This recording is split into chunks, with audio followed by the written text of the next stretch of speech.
thom lo ra bù về nhỉ chùa một cái lô kiêng bù về một cái lô pi lô bay bù về thom à rồi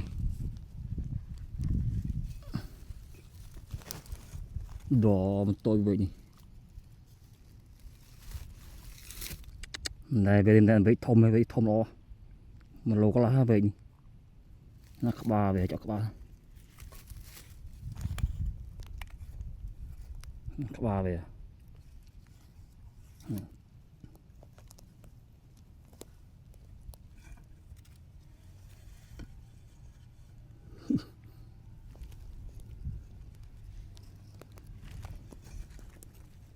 về trên các ba nó chặt các ba về là không đồng không mà không nói các ba vậy đi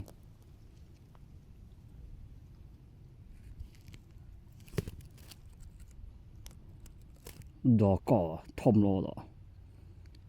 vậy từ ngày đến to với một lâu là tại đây về đi mình lấy thông